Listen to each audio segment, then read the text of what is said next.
Question number 7 में बेटा the cost of 10 books, 10 books कितने की हैं, इतने रुपीज़ की।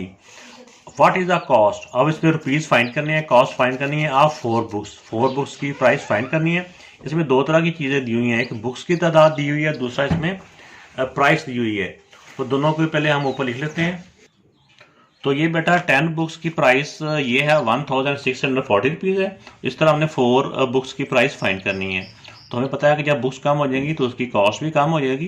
तो ये भी डायरेक्ट प्रोपोर्शन है। डायरेक्ट प्रोपोर्शन में हमने क्रॉस मल्टीप्लाई करना होता है और सबसे पहले हमने किसको मल्टीप्लाई करना है, सबसे पहले हमने एक्स वाली वैल्यू को मल्टीप्लाई कर देना है। इस एक्स वालों को कर दे ज़रा बेहतर होता है। ये पहले इसको लिख लें, एक्स वाली वैल्यू एक तरफ ही स्टार्ट में आ जाएगी तो ज़रा लिखने में आसानी होती है, वरना लाजमी नहीं है कि पहले एक्स को लिखें, ये ज़रा एक आसानी होती है। 4 मल्टीप्लाई बाय, ये हो गया। अब 10 इस तरफ मल्टीप्लाई हो रहा है, उस तरफ जाएगा तो 10 डिवाइड हो जाएगा।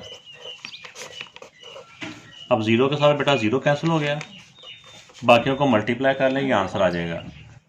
तो ये बेटा इनको मल्टीप्लाई किया तो ये आंसर आ गया, एक्स की वैल्यू आ गई। एक्स क्या था हमारा, बुक्स की कॉस्ट थी, तो ये कॉस्ट आ चुकी है, ये इसका आंसर है। क्वेश्चन नंबर 8 में है 500 rupees is charge for 50 unit of electricity. Electricity के अगर 50 यूनिट यूज़ किए जाएँ तो उसकी कॉस्ट आती है, उसका जो बिल आता है वो 500 रुपीज़ है।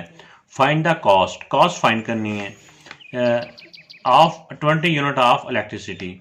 तो 20 यूनिट अगर यूज़ हों तो उसकी कॉस्ट क्या आएगी। तो इसमें बेटा दो तरह की वैल्यू दी हुई हैं, एक इसमें रुपीज़ दिए हुए हैं और दूसरी साइड पे यूनिट दिए हुए हैं, इनको हम लिख लेते हैं।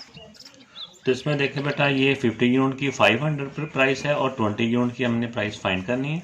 तो 20 अगर यूनिट कम हो जाएंगे तो उसकी कॉस्ट भी पहले से कम हो जाएगी। दोनों चीज़ें कम होने से ही होता है डायरेक्ट प्रोपोर्शन। पहले एक्स वाली वैल्यू को मल्टीप्लाई कर दें, 20 multiply by X equal to 50 multiply by X equal to 20 multiply 500। तब बेटा एक्स इधर आ जाएगा, ये 50 इस तरफ मल्टीप्लाई हो रहा है, दूसरी तरफ जाके ये वाला 50 दूसरी तरफ जाके डिवाइड हो जाएगा।